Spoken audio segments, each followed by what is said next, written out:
इस कथा को सुनना।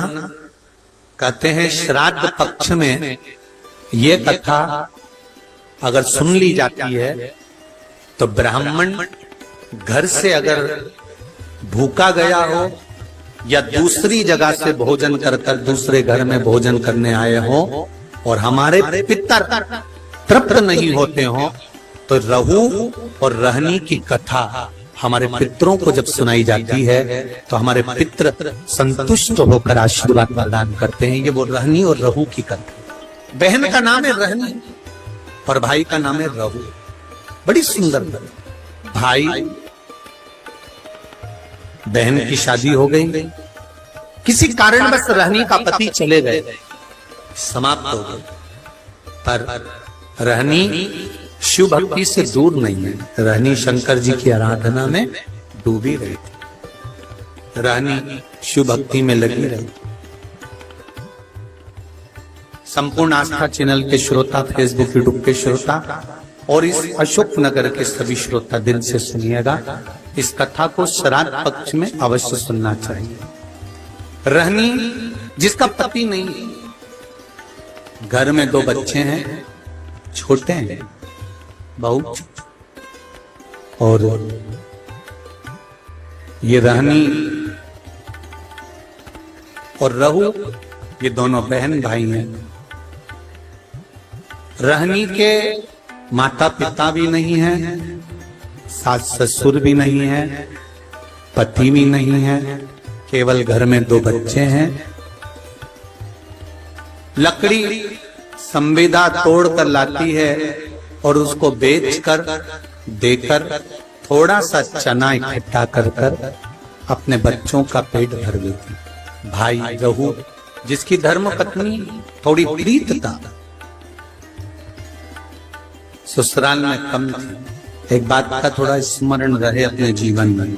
मेरा बेटियों से, माताओं से एक निवेदन पहले भी रहा है, आज फिर करते हैं कि जब आपका मंगल विवाह हो जाए, शादी हो जाए, विवाह के बाद में प्रयास करना कि इस शरीर को, इस मन को, चित्त को मायके से ज्यादा ससुराल में लगाने का प्रयास करना, तो कोई घर नहीं टूटे। रहनी अपने मायके से ज्यादा प्रीतता नहीं रखती। भाई रहू का बड़ा प्रेम था भाभी घर में।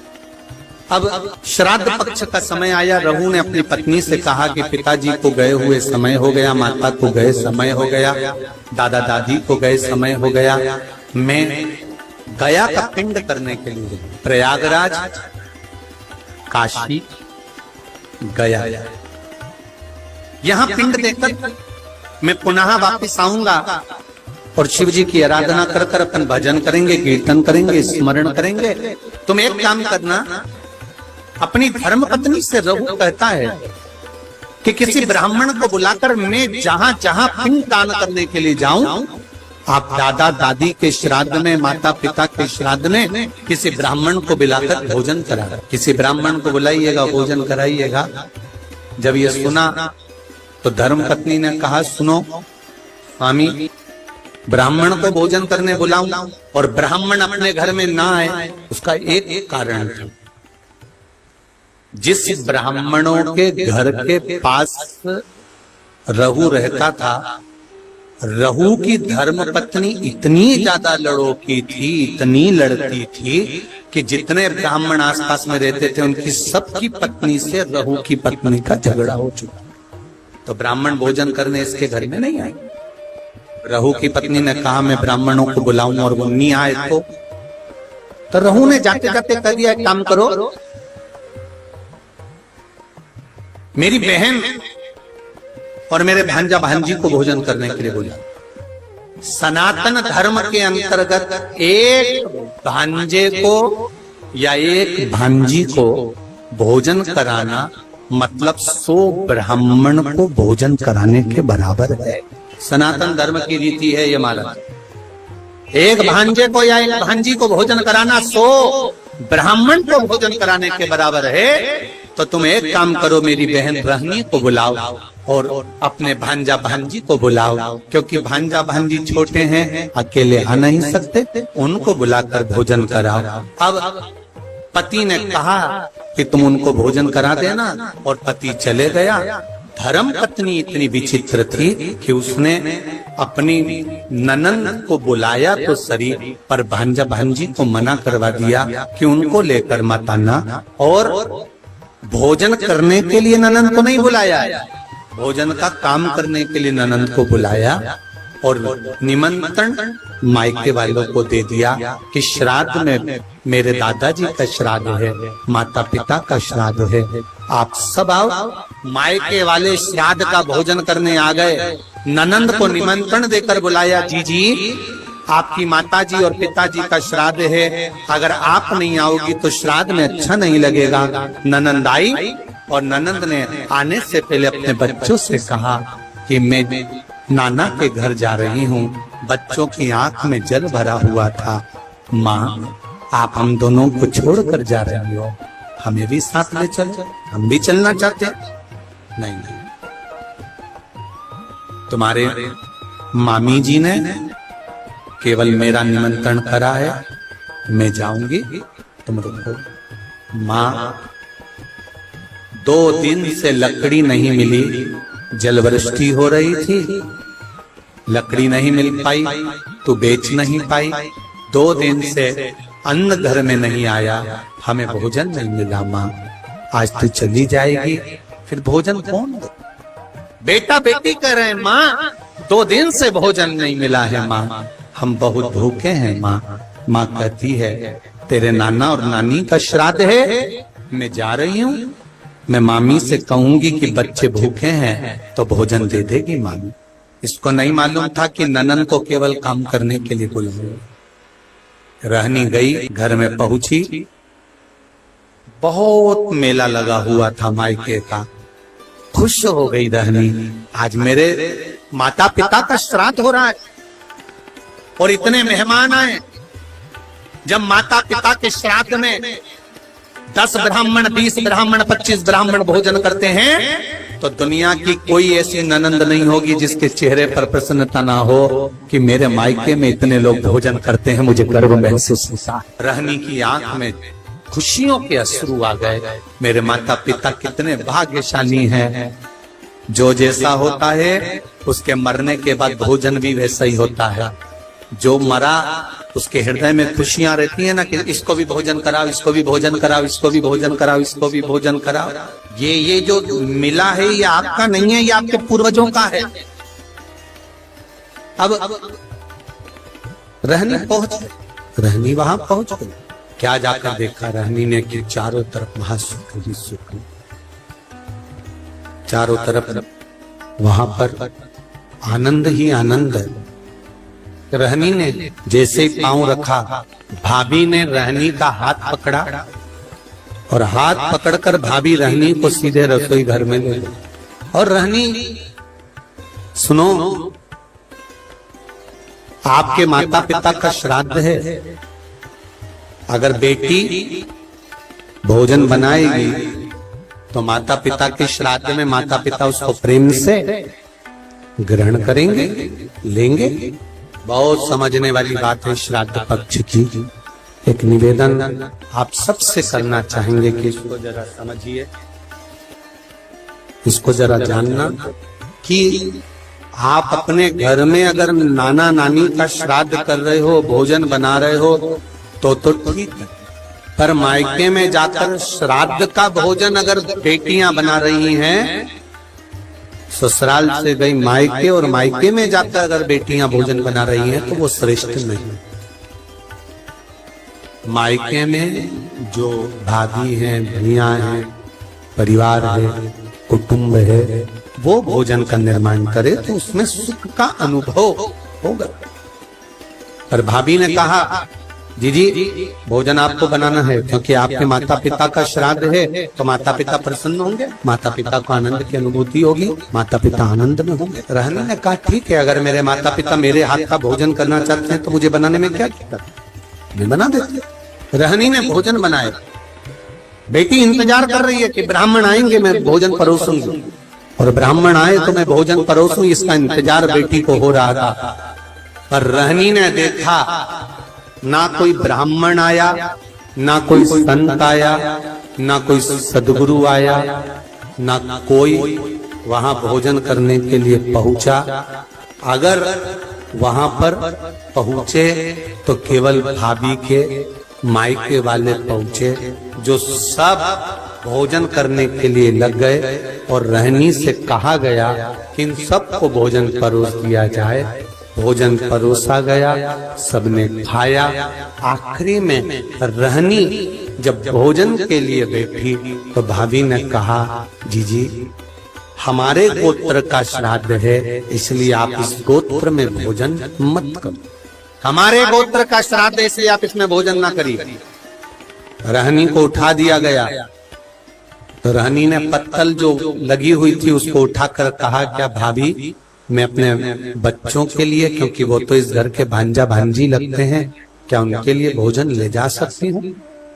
रहनी ने जब पूछा तो भाभी ने कहा, नहीं दीदी, ये जो बचा हुआ भोजन जब एक पत्तल में लग जाता है तो हम इसको बाहर नहीं भेजते, आप रखे रहने दो। माँ रहनी रोती रोती अपने ससुराल पहुंच गई। आज दिन भर माँ मायके में लगी रही तो लकड़ी लेकर नहीं आई और बच्चों का पेट नहीं भरा। बच्चे 3 दिन के भूख से बिलख रहे थे, आंख में आंसू थे। माँ भी आज रो रही थी कि जिस मायके में बेटी जाती थी कभी माँ बाप उसको भूखा नहीं आने देते थे, और भूखा तो भूखा, कभी माँ बाप उसको खाली नहीं आने देते थे, कुछ ना कुछ रखकर अवश्य भेजते थे। आज वो मायके से भूखी भी गई और कुछ भांजा भांजी के लिए भी नहीं दिए। रहनी ने विचार करा कि मेरे परिवार में मेरे बच्चे भूखे हैं, क्या करूं? रो रही है, आंख से आंसू निकल रहा है, बच्चे माँ की गोद में आकर बैठ गए। माँ कुछ खाने का दे दे। माँ ने कहा, एक काम करती हूँ, मैं पड़ोसी के यहाँ जाती हूँ। और रहनी पड़ोसी के यहाँ गई। पड़ोसी के यहाँ जाकर हाथ जोड़कर कहा, मेरे बच्चे भूखे, क्या थोड़ा सा भोजन मिल सकता? पड़ोसी ने कहा कि भोजन तो था, पर अब भी हमने गाय माता को दे दिया, अब भोजन बचा। रहनी रो रही, रहनी की आंख में जल और रहनी रोती रोती आंखों में जल भरी हुई घर पहुंच गई। बच्चे बिलख पड़े, माँ भूख लगी। बच्चे बिलख रहे थे। भाई रहू गया जी में जो पिंडदान कर रहा था, जैसे ही पिंड बनाए, पिंड सारे के सारे जितने थे वो काले पड़ गए। उसमें काली तिल भी नहीं डाली तो भी काले पड़ गए। पिंडदान करा। पंडित जी से पूछा, ब्राह्मण देवता मैंने पिंडदान करा, पर ये पिंड जो बनाए गए हैं ये सारे के सारे काले पड़ गए हैं, इन पिंड का काला पड़ना क्या कारण? ये पिंड काले क्यों पड़ गए? क्या कारण है कि पिंड काले हो गए? ब्राह्मण देवता ने कहा कि जब घर में सब ब्राह्मण भोजन कर रहे हो, सब परिवार के लोग भोजन कर रहे हो और घर के भांजा भांजी के नैनों में भूख के कारण जल होता है, तब ये पिंड काले पड़ जाते हैं। हमको लगता है आपके भांजा भांजी भूख से बिलख रहे हैं। रहू ने कहा, ऐसा हो ही नहीं सकता। रहू बोले, ये नहीं हो सकता। मैं अपनी धर्म पत्नी को कहकर आया हूं कि अगर ब्राह्मण भोजन करने ना आए तो मेरी बहन को भोजन करने बुलाना, भांजा भांजी को भोजन करने बुलाना। तो ये हो नहीं सकता कि भांजा भांजी भूखे हों। आप पता करना, पिंड काला तभी पड़ता है जब भांजा भांजी भोजन नहीं करे हों और भूखे बैठे। महाराज, शिव महापुराण की कथा यहाँ तक कहती है, अगर आपके घर में ब्राह्मण भोजन करने आए हैं और अगर घर में बहन बेटियां हैं, भांजा भांजी हैं, तो इंतजार मत करना कि ब्राह्मण उठेंगे इसके बाद हम भांजा भांजी को भोजन देंगे। आप तो ब्राह्मण के साथ भांजा भांजी को भी भोजन करने बिठा सकते हो या पहले भी जिमा सकते हो, उसमें कोई दोष इसमें कोई दोष नहीं। जब भांजा भांजी अगर भोजन करे तो उसमें दोष नहीं। अब जिमाओ रहनी के बच्चे भूखे बिलख रहे, रहू को रहा नहीं गया, गया जी का पिंड कर कर रहू सीधे घर पहुंचा। घर में जाकर पत्नी से पूछा क्यों, मेरी बहन आई थी? हाँ, ना मानो तो पूछ लो सभी से, बहन आई थी कि नहीं आई थी? सबने कह दिया आई थी, रहनी आई थी। हाँ, तो इसको लगा कि रहनी आई थी तो बच्चे भी आए होंगे, इसने नहीं पूछा। घर गया बहन को, दीदी ओ दीदी। हाँ भैया वीरा क्या हो गया? दीदी जिस दिन मैं पिंडदान करने के लिए गया था, जिस दिन मैंने पिंड दिया, उस दिन तेरे बच्चे क्या भूखे थे बहन? क्या तेरे बच्चे भूखे थे? रहनी भाई के गले लगकर रो पड़ी, भैया केवल बच्चे ही नहीं, तेरी बहन भी तेरे दरवाजे से भूखी आई, आंखों में जल। तो चिंता मत कर बहन, मेरे माता पिता और इन भांजा भांजी के नाना नानी का श्राद्ध अब इस घर में करना। मैं विश्वास से कहता हूं बहन कि पितृदेव कृपा जरूर करेगा। कर भैया भोजन होता तो मैं अपने बच्चों को ना करा देती, तो क्यों चिंता करता? कल मैं भोजन भेजूंगा, तू श्राद्ध की तैयारी कर। तैयारी श्राद्ध की। भाई ने बैलगाड़ी में सामान भरवाया, भेजने लगे। जैसे ही बैलगाड़ी में सामान भरकर भेजा, पत्नी ने पूछ लिया इतना सारा आटा चावल शक्कर घी कहाँ जा रहा है? पति ने कह दिया सारा की सारा मायके वालों को थोड़ा सा घाटा लग गया तुम्हारे, तो उनके यहाँ भेजा जा रहा है। अब मायके वालों का कहकर वो सामान सारा की सारा भेज दिया बहन के घर में। बहन के घर में सामग्री तो पहुंच गई, पिंड की श्राद्ध की तैयारी हो गई। भोजन करने के लिए ब्राह्मण संत साधु भी आ गए, भोजन किया। जब आखिरी का दिन था, अमावस्या का दिन, आर्यमा स्वामी जब पितरों को लेने के लिए आए, सब पितर इकट्ठे हुए। सबसे पूछा गया आपको श्राद्ध पक्ष में अच्छे से भोजन तो मिला? आर्यमा स्वामी सबसे पूछते हैं, सबको भोजन तो मिला?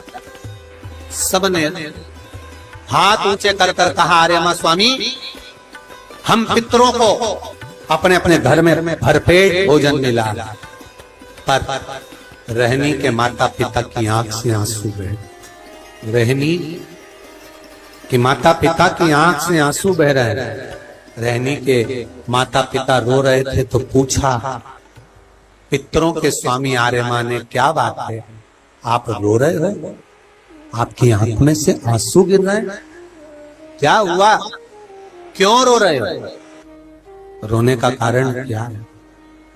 कहा मेरे बेटे के घर गई थी भोजन करने के लिए, पर वहां तो मायके वाले जिम रहे थे तो भोजन नहीं मिला। पंचमी का श्राद्ध था हमारा, हम गए थे, भोजन नहीं मिला। तो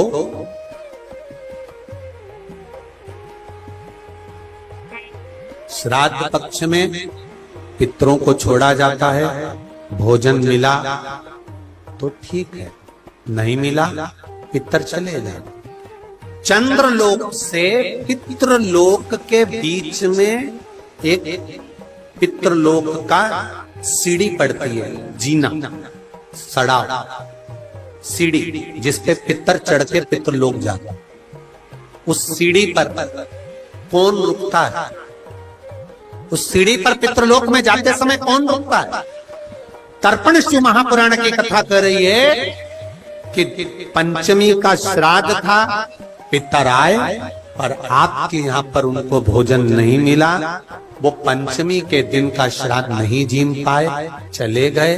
पितृलोक की सीढ़ी पर जाकर बैठ जाते हैं। अंदर जो पितर जाते हैं, वो पितर जब अंदर जाते हैं, जाने के बाद बात करते करते जाते हैं कि हमारे बेटे ने हमको खीर खिलाई, हमको पूड़ी खिलाई, और उनके मुख से जो राल टपकती है तो जो पितर भूखे रह जाते हैं वो पूरा साल उनकी राल को चाटते हैं और बद्दुआ देते हैं कि हमारे बेटे 5 5 4 4 3 3 2 2 इतने बेटे और हमको भूखा छोड़ दिया। तो वो बद्दुआ देते हैं जिसके कारण बस पितृदोष होता है। और फिर ब्राह्मण देवता कहते हैं कि ये पितृदोष हो गया। पितृदोष क्यों हुआ? क्योंकि वो भूखे रहे। तुम रो रहे हो? हाँ, मेरे बेटों ने भोजन नहीं कराया मुझको। मेरा बेटा चले गया था गया का पिंड करने के लिए, बहू को कह गया था कि भोजन करा देना, पर भोजन नहीं मिला मुझको। फिर हमारी तिथि निकल गई। मेरा बेटा आया, बहन के घर बेटी के घर में उसने भोजन बनवाया तो हमारे निमित्तार्थ भोजन कराया। तो रो क्यों रहे हो? तुम्हें अमावस्या के दिन भोजन तो मिला ना, तुम्हें रोने का जरूरत क्या है? क्यों रो रहे हो? पितर कह रहे हैं, रो इसलिए रहे हैं कि बेटी के घर का खाया है। अगर शास्त्र कहता है कि बेटी के यहाँ का खा लो तो बैकुंठ निवास नहीं मिलता, तो हमें क्या निवास मिलेगा? शिव महापुराण की एक बात अच्छे से सुन लेना। अगर बेटी कमा रही है, बेटी समझदार है, आपने बेटी को अपने पांव पर खड़ा करा है और बेटी में विद्वत्ता है और बेटी अगर कमा रही है, समझदार है, उसको कमाने के लायक तुमने बना दिया, या बेटी का घर तुमने अच्छा ढूंढा, जमाई अच्छा ढूंढा, लड़का अच्छा ढूंढा जो बेटी को इसने वश रखता है, तो ऐसी बेटी के घर का खा भी लोगे तो नरक नहीं जाओगे, बेटी प्रसन्नता में। बेटी प्रसन्नता में खिलाती, बेटी के घर का भोजन। हाँ, मैंने किया है, तो मैं पितृलोक में कैसे किसको मुंह दिखाऊंगी? मैं पितृलोक में कैसे जाऊंगी? कहा आर्यमा स्वामी ने, घबराओ मती, तुम्हारी बेटी के घर में तुमने भोजन किया है, और बेटी के घर में भोजन किया तो वो भोजन तुम्हारे बेटे ने ही भेजा था, बस धर्म पत्नी को नहीं बताया था। पहुंचा तो था, चिंता ना करिए। बेटी के घर में श्राद्ध हुआ है तो भांजा भांजी ने नाना नानी का श्राद्ध करा है। सनातन हिंदू धर्म में जब गया जी में पिंड देने जाते हो, तर्पण करने जाते हो, पिंडदान करने जाते हो, तिलांजलि करने जाते हो, तो आज भी सनातन हिंदू धर्म में माता पिता के नाम के साथ में दादा दादी के नाम के साथ में पूछा जाता है नाना नानी का नाम। बोलो सही है कि गलत है? नाना नानी का नाम बोलिए, पर नाना नानी का नाम बोलिए, वहां बुलाया जाता। नाना नानी के घर का भी अगर भांजा भांजी अगर कर रहे हैं, श्राद्ध पक्ष मिलेगा अवश्य। तो क्या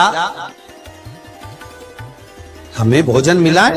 हाँ, हम आशीर्वाद दे दें? रुको, रहनी शाम के समय दिया लगाने आई हूं, उसके बच्चों को ले कुछ ऐसा दे देना, कुछ ऐसा दे देना कि रहनी को लकड़ी नहीं बेचना पड़े और बच्चों को भूखा नहीं देना पड़े। रहनी शाम को दिया लेकर पहुंची घाट पर, जहां पर पितर जल का प्रतीक्षा कर रहे थे, पानी पीने की तैयारी में थे, और पिता पानी का आचमन कर रहे थे। आर्यमा स्वामी ने आवाज लगाई, चलिए, चलने की तैयारी करिए, और अपने अपने घर के बच्चों को जिन जिन के यहाँ पर भोजन करा है उनको आशीर्वाद प्रदान। रहनी आंख में आंसू भरी, रहनी आई, रहनी ने आकर दीप अपने बच्चों से कहा आप लगाओ। कहा माँ आप दिया नहीं लगाओ? माँ कहती है मेरा हाथ खाली, तुम्हारे पिता नहीं, पास में शिव मंदिर था। रहनी के बच्चे दौड़कर शंकर के मंदिर में गए, शिव जी से कहा क्या मेरी माँ दिया नहीं लगा सकती। शंकर के मंदिर में शिव प्रकट होकर रहनी के पास जाकर कहते हैं, साधु के वेश में नारी अगर सौभाग्यवती है तो भी दिया लगा सकती है, और सौभाग्य नहीं तो भी लगा सकती है। पूर्वजों का उद्धार, पितरों के उद्धार के लिए ये नहीं देखा जाता कि ये भोजन बनाएगी कि नहीं बनाएगी, वो बनाएगी कि नहीं बनाएगी, वो करेगी कि नहीं। नहीं नहीं, पितरों के उद्धार के लिए आप छोटे हो, बड़े हो, मंझले हो, संजले हो, जो भी हो, शिव की कृपा पर। रहनी ने दिया लगाया, नाना नानी ने आशीर्वाद दिया, हमको भोजन मिला है।